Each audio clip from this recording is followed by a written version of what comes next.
नमस्कार। आपने यह नहीं सीखा तो कुछ भी नहीं सीखा।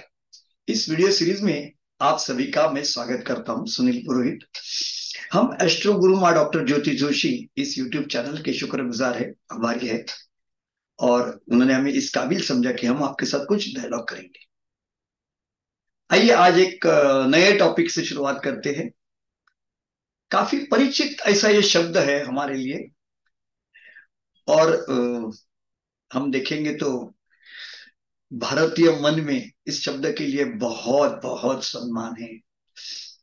और ये शब्द है सुदर्शन चक्र।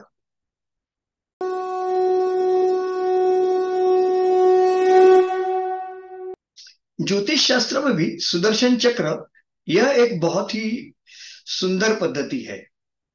लेकिन हुआ ऐसे है कि कई सालों तक यह पद्धति अ, बहुत प्रचलित नहीं रही। लोगों ने उसका इस्तेमाल केवल ग्रह गोचर के लिए किया। कई लोगों ने उसका इस्तेमाल व्यक्तित्व को समझने के लिए किया। और हमने इसमें एक नई खोज की। हमने करीबन 2,500 से 3,000 कुंडलियों का विवरण लेके उन पे सुदर्शन चक्र के माध्यम से रोशनी डालने का प्रयत्न किया। जैसे जैसे हम इस विषय में बढ़ते गए, हमें अचंभित करने वाले कुछ सिद्धांत प्राप्त हुए। कुछ नए एक नजरिए में काफी बड़ा बदलाव हुआ। क्या था ये बदलाव? ऐसी कौन सी स्थिति थी, कौन सी चीज थी जो हमारे लिए एक अचंभित करने वाली थी? मैं तो ये कहूंगा कि ज्योतिष जगत के लिए ये एक बड़ी देन है, सुदर्शन चक्र। क्या खास बात है इस सुदर्शन चक्र में? जो प्रचलित सुदर्शन चक्र है वो नॉर्मल है, बेहतर है, अच्छा है। लेकिन जो अभिजीत का इन्वेंट किया हुआ सुदर्शन चक्र है वो उससे एक स्टेप आगे है। डेस्टिनी मैनेजमेंट कंसेप्ट में ही मैनेजमेंट शब्द छिपा हुआ है। यानी कोई भी काम हम वो करेंगे जो भाग्य के परिवर्तन में मदद रूप हो। ऐसा कोई भी काम हम करें, ऐसे कोई भी सुझाव हम दें जिससे इंसान को फायदा हो, मानव को फायदा हो और वो तरक्की की ओर जाए। खास करके सुदर्शन चक्र की खोज के बाद हम कुछ चीजें दावे के साथ कह सकते हैं। खैर, वैज्ञानिक दृष्टि से हम कोई दावा नहीं करेंगे, क्योंकि ज्योतिष शास्त्र आज भी हमने कहीं भी साबित किया हुआ विषय नहीं है। यह अनुभवजन्य विषय है। इसकी अपनी एक देन है, अपनी एक परंपरा है, अपनी एक शक्ति है, ऐसा हम मानते हैं। आइए चलिए हम देखते हैं कि सुदर्शन चक्र में कौन सी खूबी है जो हमें पता चली। सुदर्शन चक्र की सबसे बड़ी खोज, सबसे बड़ी उपलब्धि यदि कुछ है तो ग्रहों का इस्तेमाल करना। इसके पहले के सुदर्शन चक्र में केवल जन्म लग्न की कुंडली, सूर्य की कुंडली और चंद्र की कुंडली, इनका विचार किया था। जब अभिजीत ने इसमें रोशनी डाली तो पहली चीज इसमें सामने आ गई, वो थी जन्म लग्न में स्थित ग्रह। Planets are stronger than the sign. ग्रह राशि से बलवान होते हैं। यानी यदि किसी राशि का परिणाम हम किसी व्यक्ति के ऊपर देख रहे हैं तो उससे कई ज्यादा परिणाम ग्रह का देखने को मिलता है। इसी बात को लेकर विभिन्न क्षेत्र के सक्सेसफुल लोगों की कुंडलियों का अध्ययन एक सिंपल सॉफ्टवेयर के माध्यम से किया गया। और जन्म लग्न के ग्रह इतना परिणाम कर रहे हैं, ये देख के हम खुद हैरान हो गए, अचंभित हो गए। फिर हमने उसको क्लासिफाई किया और वही क्लासिफिकेशन हम आपके सामने लेके आ रहे हैं। ये क्लासिफिकेशन है 3 वर्ग में, 3 क्लासेस में ग्रहों का विवरण। analysis of the planet in three categories. Category number one, planets, those contribute to winning. Two, planets, those are catalyst. Three, planets make you losers. No ग्रह, रवि चंद्र मंगल बुध गुरु शुक्र शनि राहु और केतु, ये 9 ग्रहों को लेके जब हम इन्हें क्लासिफाई करते हैं तो सामने बात ये आती है, इनमें से 3 ग्रह विनर है, 3 ग्रह लूजर्स है और 3 ग्रह कैटालिस्ट है। लूजर ग्रह अपने आप में कोई बुराई नहीं होती, वो गलत नहीं होते, ना ही वो वीक होते हैं, लेकिन उनमें वीकनेस की पॉसिबिलिटी ज्यादा होती है। जैसे विनर में जीतने की संभावना ज्यादा है, वैसे लूजर में हारने की क्षमता ज्यादा है। और कुछ ग्रह जो कैटलिस्ट है, यानी वो किसी को भी जिताने में मदद करते हैं और जीतने के बाद में उनका यश, उनका सक्सेस ज्यादा समय तक मेंटेन करते हैं, ताकि कोई विनर तुरंत गिर न जाए। ये कैटालिस्ट प्लैनेट्स है। तो आइए अब हम शुरुआत करते हैं उन्हें समझने के लिए। विनर, लूजर एंड कैटालिस्ट, ये है आम सुदर्शन चक्र। आम सुदर्शन चक्र कैसे लगता है देखिए। सबसे पहले है जन्म लग्न की कुंडली, जो मिथुन लग्न की यहां पे है। उसके बाद में चंद्र की कुंडली, जो चंद्र को मद्देनजर रखे हुए किया जाता है वो। और तीसरी सूर्य की कुंडली। ये आमतौर पे देखा हुआ सुदर्शन चक्र है। क्या उपलब्धि है हमारे सुदर्शन चक्र की? यहां पे हमें ऐसे गुण, ऐसे लक्षण जो जीतने के लिए उपयुक्त है, उनका परिचय किया जाता है। ऐसे दुर्गुण, ऐसे लिमिटेशंस, ऐसे चैलेंजेस जिनकी वजह से हम जिंदगी में परास्त होते हैं, और ऐसे कुछ लक्षण जिनकी वजह से हमारी जिंदगी सुलझी हुई रहती है। ये उसकी विशेषता है।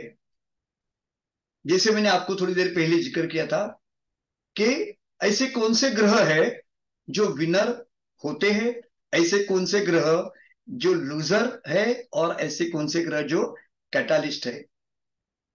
चलिए अब पर्दा खोल देते हैं इस चीज का।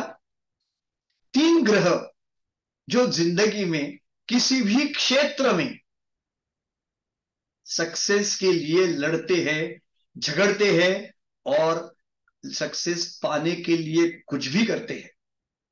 उनमें से पहला ग्रह है मंगल। मंगल विनर है। मंगल विनर है कौन से क्षेत्र में? आप कहेंगे मंगल प्लैनेट इंजीनियरिंग का है, मंगल प्लैनेट लड़ाई का है, मंगल ग्रह भूमिका कारक है, योद्धा है। जी बिल्कुल, आपने सही फरमाया। मंगल एक परफेक्शनिस्ट प्लैनेट है, और परफेक्शनिस्ट होने की वजह से वो जीतने के लिए कुछ भी करने के लिए तैयार होता है। वो रिस्क लेने के लिए तत्पर है। हम हमेशा कहते हैं मंगल के बारे में 2 लाइनें, बहुत सुंदर लाइनें हैं। जिसने मरना सीख लिया हो, जीने का अधिकार उसी का।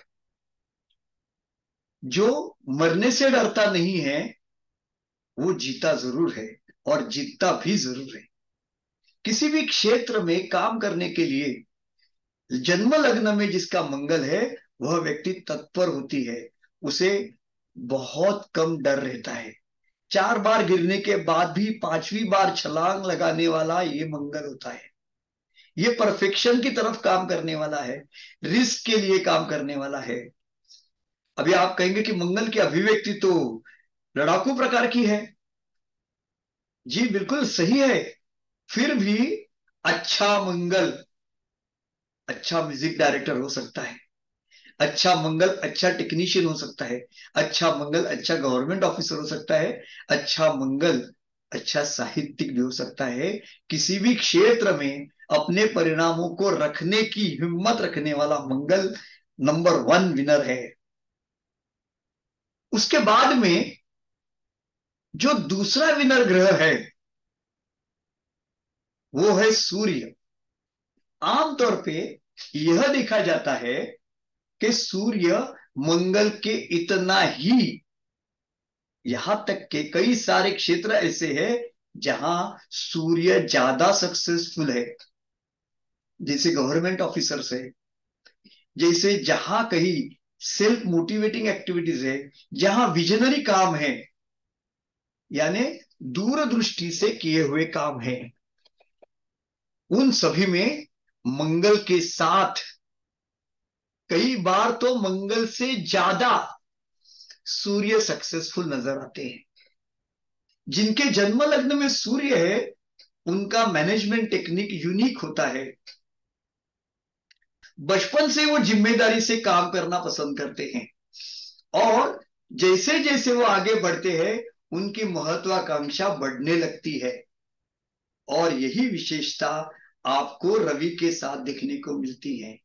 सूर्य एक ऐसा विनर है जो बड़ी टीम बिल्ड करता है। मंगल योद्धा है, सूर्य राजा है, और राजा हमेशा अच्छे से अच्छे मंगल को ढूंढते रहते हैं।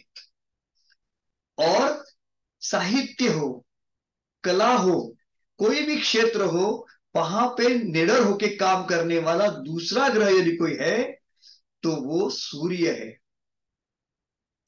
सूर्य और मंगल ये दोनों ग्रह कुंडली के विनर्स है। जहां मंगल है वहां विन है, जहां सूर्य है वहां विन है। यदि जन्म लग्न में है तो वो व्यक्तित्व का विन, व्यक्तित्व के लिए शुभ सूचक है। दो विनर तो हमने देख लिए। दोनों ग्रह पौरुष के कारक है। पौरुष के कारक यानी जिनकी अग्नि तत्व की राशियां हैं, उससे ज्यादा और कुछ नहीं। सूर्य की राशि सिंह है, मंगल की राशि मेष है। अब तीसरा ग्रह जो विनर है, ये आपको अचंभित करने वाली स्थिति है, लेकिन काम की स्थिति है। और वो ग्रह है चलाक बुध। ये चलाक बुध क्या करता है? यह भी सक्सेसफुल प्लैनेट है। उसकी सक्सेस स्टोरी क्या है? ये किसी को भी कॉपी करता है। हमेशा पहले नंबर पे जाने की कोई जल्दी बुध को नहीं रहती। वो देखता है कि कहीं ना कहीं किसी सूर्य ने, किसी मंगल ने काम चालू किया हो, उसी जगह पे मंगल जहां पहुंचा है वहां बुध पहुंच जाता है। सूर्य जहां पहुंचा है वहां बुध पहुंच जाता है। बुध एक कॉपी कैट है, और कॉपी कैट में जो ग्रह अच्छी नकल करता है वो भी सक्सेसफुल कहलाता है। कई बार ऐसी स्थितियां देखने को मिलती हैं। किसी नए इलाके में एक बड़ा उद्योजक आ जाता है जो बड़े हिम्मत के साथ काम कर रहा है, वो मंगल होता है। सारे प्रकार की रिस्क लेके वो एक्टिविटी चालू करता है। कोई कस्टमर बेस नहीं है लेकिन वो एक्टिविटी चालू कर देता है। आस्ते आस्ते आस्ते उसका कारोबार चलने लगता है। तो ये बात बुध के समझ में आ जाती है कि यहाँ पे बिजनेस पोटेंशियल है। वो खुद बिजनेस पोटेंशियल के लिए एक्सपेरिमेंट नहीं करते, लेकिन आमतौर पे वो बिजनेस पोटेंशियल जहां है वहां पहुंच जाते हैं। बुध एक ऐसा ग्रह है जो सही मौके पे चौका मारता है। वो कभी भी शुरुआत में कहीं भी दिखाई नहीं देगा, लेकिन सडनली वो आगे आएंगे और किसी भी स्थिति का लाभ उठाएंगे। यह विशेषता बुध में देखने को मिलती है। तो आज हमने 3 विनर्स की चर्चा की। One, winner number 1।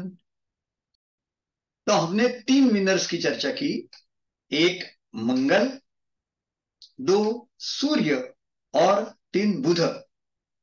यदि आपको भी जिंदगी में सफल होना है तो आपको मंगल की तरह निडर होकर काम करना होगा, सूर्य की तरह प्लान्ड और विजनरी एक्टिविटीज करनी होगी, दूरंदेशी रख के काम करना होगा। और यदि आपको बुद्ध की तरह सक्सेसफुल होना है तो सही लोगों से जुड़कर, सही लोगों का नकल करके भी अपना रास्ता खुद बनाना है। Thank you very much.